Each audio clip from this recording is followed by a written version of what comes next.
What up, family? I'm Darrell. And I'm Jeff, and we are DJ Empowerment Group. Now, we told you it was coming. We said we were going to bring it to you, and we're going to bring it today. The Victory Series is here. We started this series to continue to encourage, inspire, and empower you. This series helps bring a different perspective on life, no matter the struggles or the situation you're going through. We always say keep pushing, but you can't do it alone. Yep, so we told you before, guys, that we don't have it all together, and we definitely don't know it all, but we are willing to walk this thing we call life out with you. So listen, guys, our first story is about a young lady who went through a tough time at a young age. She went through a major surgery that pushed her and her family to the limits. But during that time, she felt like that might have been a bad decision. It might have been probably one of the worst decisions that she ever made. But with the help of her family, her friends, her community, and her faith family, she continued to push. Ayreona, you're up first. Let's go.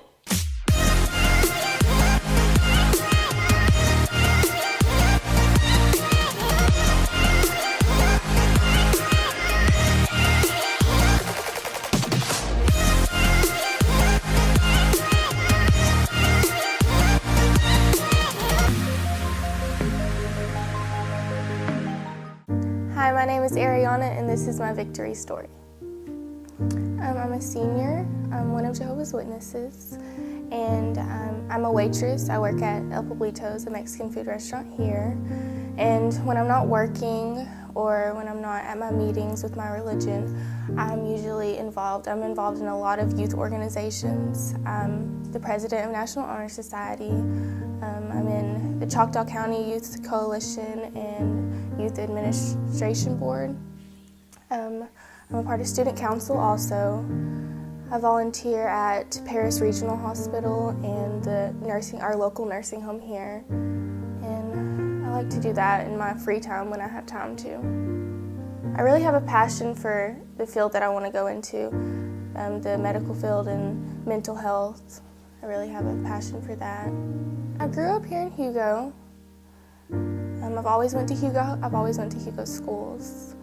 And I grew up with just my mom, my little sister, my stepdad, and my dad. When she was 12 years old, we took her for her yearly physical. She was a cheerleader, softball player, very active.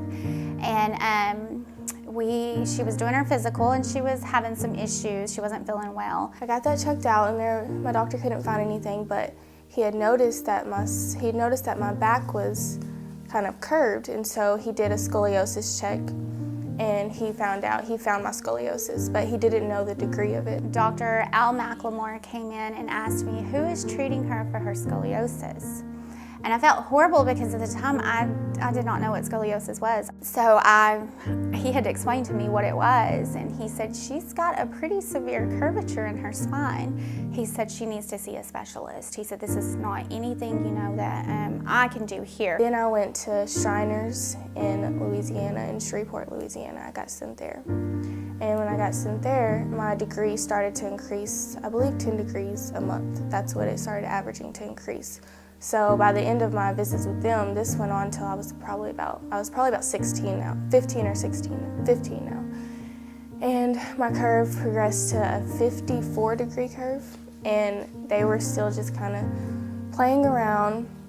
And then my mom got insurance. Mom got a better insurance so I could go to a better doctor, because at that time our insurance was limited to a few doctors that we could go to. She just was in a lot of pain. She wanted to lay in bed a lot. She didn't want to be active. Going shopping at the mall, most girls love going shopping at the mall. She would tire out. She would need to sit. She would need to, take a break. So the first thing I started doing was researching. I started Googling, researching, calling, looking for the best scoliosis specialist, and Southwest Scoliosis Institute in Plano, Texas popped up. And first doctor that popped up on my search was Dr. Avramis. And I started reading his board certifications. I just really started researching this man. And I prayed and prayed about it because we kind of have a special situation. We are one of Jehovah's Witnesses, and we abstain from blood in all aspects. We do not receive nor do we give blood. I set an appointment with him, got right in. I mean, he could see me the very next week. And we went and we met with him. He did all of his exams on her, his x-rays and everything. And he said she needs surgery like immediately. He said she's one of those rare cases who has progressive aggressive scoliosis. I had my surgery at the Children's Hospital in Plano, Texas, and when my curve was about, I think 54 degrees in when I had my surgery, and he put 2 rods and 22 screws in my spine to straighten it. They took her back and they said, prepare for it to be 8 hours. It may be less, but prepare, for 8 hours. I think I started bleeding. I started bleeding a lot. And when he was screwing the screws into my spine, I started to bleed heavily.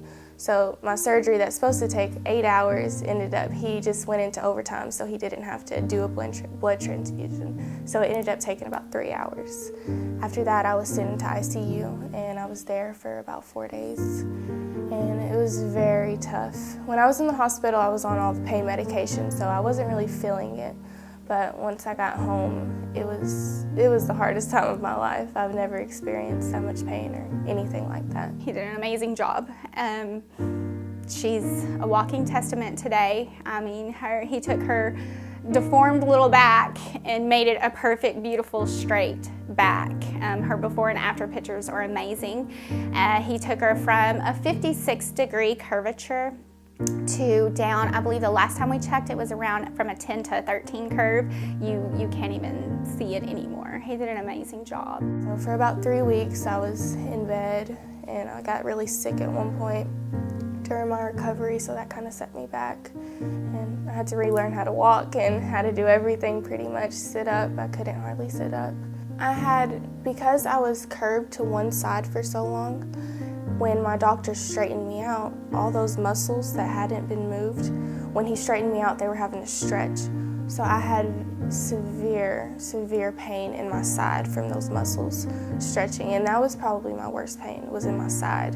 It was excruciating pain, and that set me back a lot. That was my worst pain. And then after that pain started to kind of ease up, my doctor told me to walk every day, and so I did that. I would go.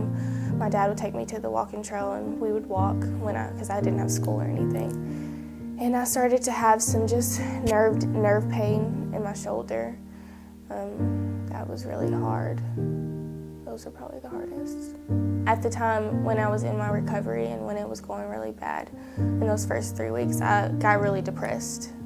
I just didn't want to do anything, and I was really depressed. I thought that it's crazy because back then I always wanted to be like, oh, what will I be a year from now? Where will I be? Will I be looking back at this time doing great? I was just wished. I was like, I just want to be a year from now looking back.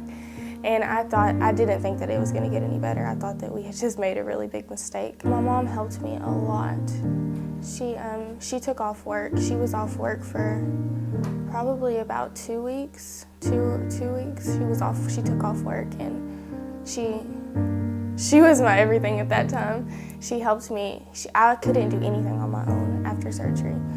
She had to do everything for me and help me with everything. And so it was after those 2 weeks when she had to go back to work, it was really hard for me. And that's when I started to get really sick. So that was really hard for me.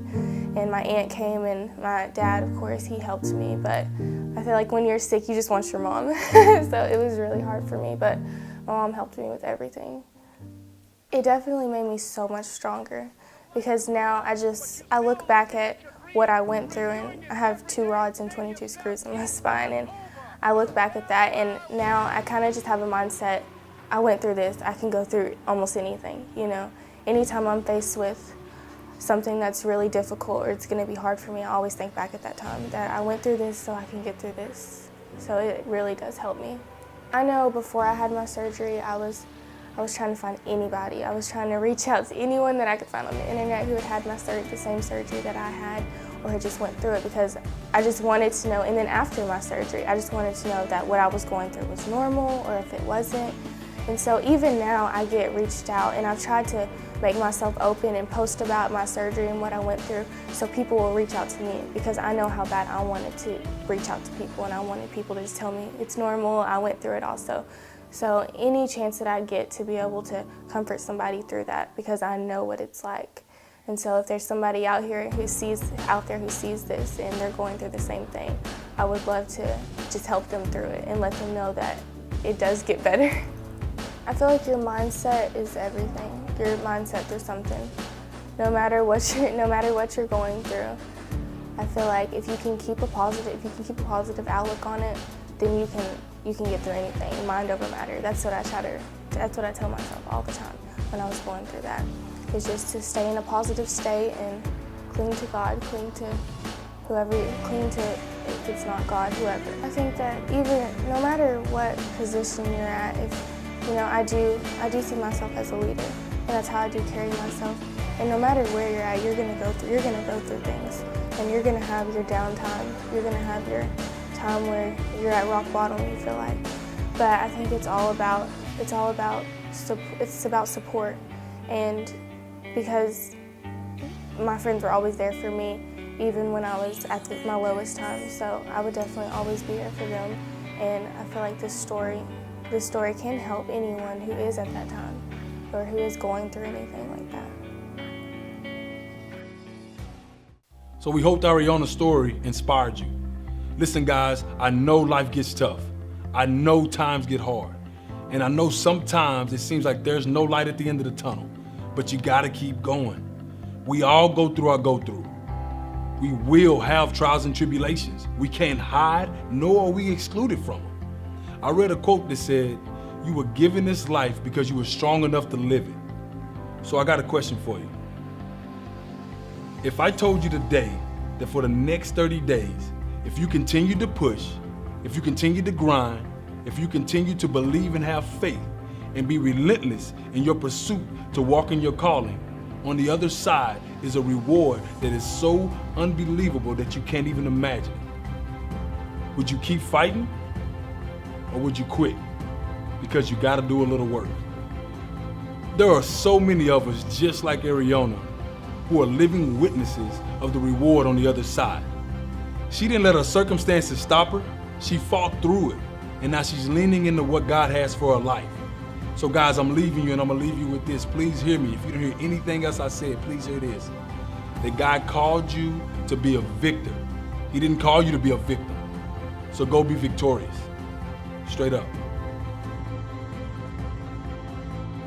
As always, guys, please like, comment, and subscribe to the channel. And also, please make sure to share our Ayreona story to as many people as you can. We want to make this thing reach out and touch people all over the world. Anybody who might be going through a similar situation or just going through any kind of struggle that can hear her story and hear and see how she persevered through it. So please, please, please make sure and share this out to as many people as you can.